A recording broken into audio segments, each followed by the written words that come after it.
There is no way this is happening. We're going to be talking about a hypothetical trade suggested by Chris Herron of ESPN.com. And also, too, we're going to be talking about a hypothetical trade on the Sporting News, which suggests that Zach LaVine may be moved to Golden State. And so, this is your host, Rico Greenhowe, and you have found yourself on another episode of Bulls Digest. And here we are again with hypothetical trades surrounding Zach LaVine. And so before we even jump into what has been said by these sports writers, let me say this. With Zach LaVine, if he wants to be traded, this is a prime position for him to show his skill set. So he's going to be in a situation where he has a pass-first point guard in Josh Giddey and another playmaker in Kobe White who he can absolutely play off of and showcase his offensive ability. And if he is healthy enough, hopefully he can go out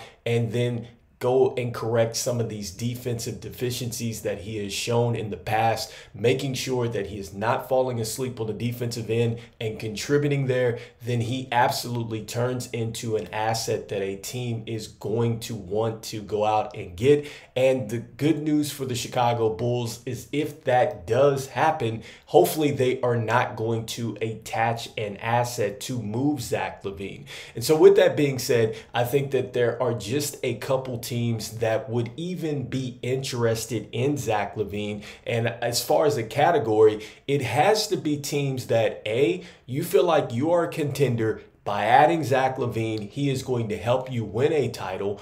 Or you feel like you are a team that is trying to break out of the pack and you feel like by adding Zach LaVine, you are now going to be a team that is going to be in contender consideration. I think that those are the two places in which Zach LaVine is moved, or two scenarios in which Zach LaVine is moved. And so with that being said, I think that there are a couple teams that would be interested. One, it would be the Lakers. Now, I'm not going to say that they are going to be an immediate title contender, but just seeing how they would want to maximize AD, LeBron James, the fact that they do have the same agent, I can understand that.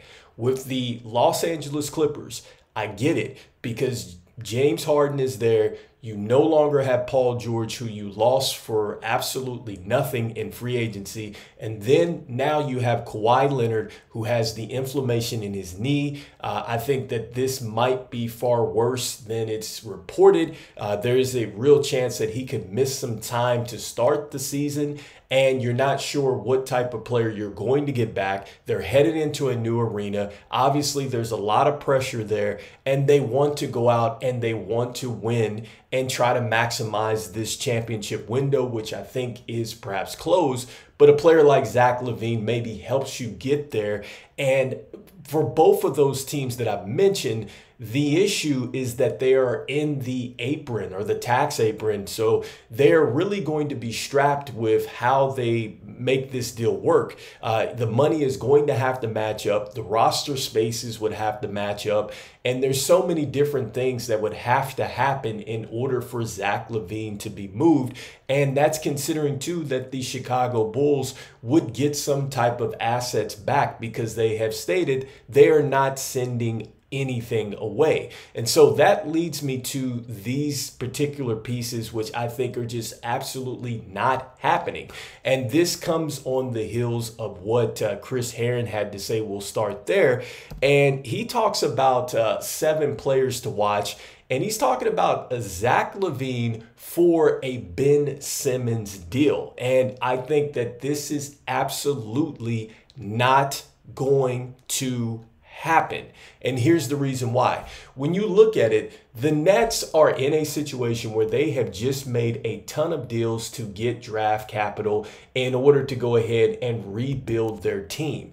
And so I think that they would not want to go ahead and take a player like Zach LaVine in because that would kind of damage, what they're trying to do as far as their rebuild is concerned. Then also too, financially, them taking on a contract like that, it's going to take away from what they might want to do as far as free agents and things like that. And so that's why that just doesn't make a ton of sense there.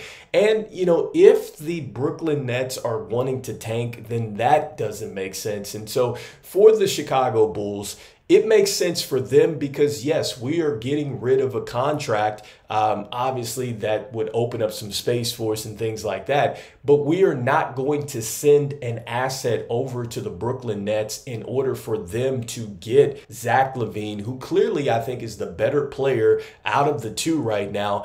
And with Ben Simmons, we talk about this all the time with injuries around Zach LaVine and all this and all that. This is courtesy of what CHGO podcast had put out there, and I loved it. But they talk about the fact that, look, Ben Simmons was a 3-time All-Star, 3 years in a row. And then 3 years after that, he played a combined 57 games. Okay, so we talk about Zach LaVine, we talk about him missing games. Can you imagine in 3 seasons, 57 games?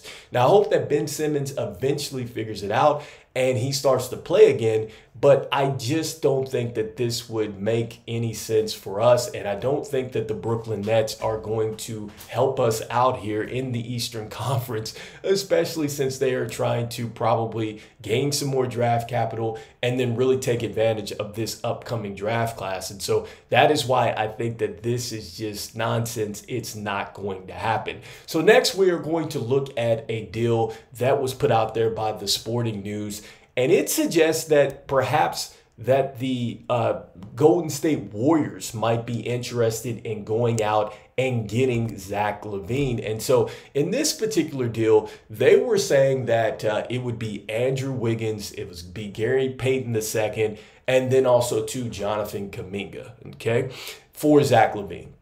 So 3 for 1. So first and foremost, just talked about the fact that we're talking about roster space and stuff like that. And so obviously with how many players that we have on the team right now, we would have to get rid of some players and stuff like that in order for this deal to work. And then on top of that, there's already been a deal reported by Chris Haynes that was rejected by the Golden State Warriors, or at least that's what we've heard. And that was a Chris Paul and Andrew Wiggins deal. Now, if you've been paying attention to just all of the NBA training camp, one of the things that Steve Kerr has talked about is that they are really excited for when Andrew Wiggins is able to come back. I believe right now, he is off the court with some illnesses and things like that, but they are anticipating him coming back. Also, too, with what Draymond Green has said on his podcast, he's also said in media day as well, that the franchise had several chances to go ahead and make a deal, but they did not want to do that. Both him, Steph, they didn't want to have the franchise do these deals because it would help them in the short term. But he said it would set them back in the long term, and they did not want to do those type of deals. I could imagine that something along the lines of Zach LaVine and other players would have potentially set this franchise back. And one of the things that the Golden State Warriors have always done, and one of the things that has helped them win, is the fact that they have had strength in numbers. In fact, if you've ever gone out to the Oracle and watched them play, that is something that hangs in their banner, strength in numbers.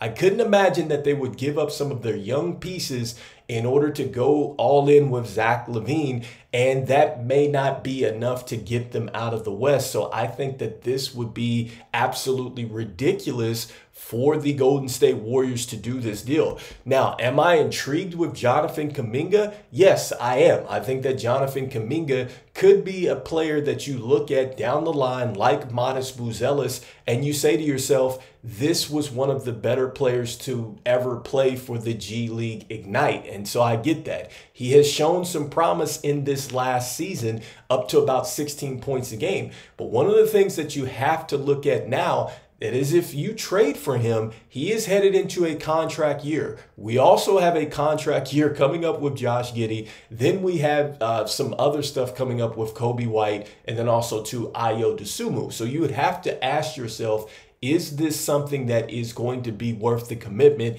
And I don't know if the Chicago Bulls are going to want to do that, which suggests to me this is why I do not think that this deal happens. Looking at Jonathan Kuminga, you see the numbers, you see how his situation has changed as he started to get playing time and started to figure it out. So let me know in the comments what you think about all this trade talk. I think it is a bit ridiculous that this has already started with Zach LaVine, especially since he has come out and he has pretty much, put those rumors down in media day saying, look, if you don't hear it from me, it is not happening. I have read some stuff that suggests that the team is actively still looking, but I think it is ridiculous because you don't know what Zach LaVine is going to look like at this point in time. You're still trying to figure out, can he be a player that can play off of other players before you even think about going ahead and trading for Zach LaVine? And if the Bulls were to do so, it would have to do something that is going to work for the Chicago Bulls long term.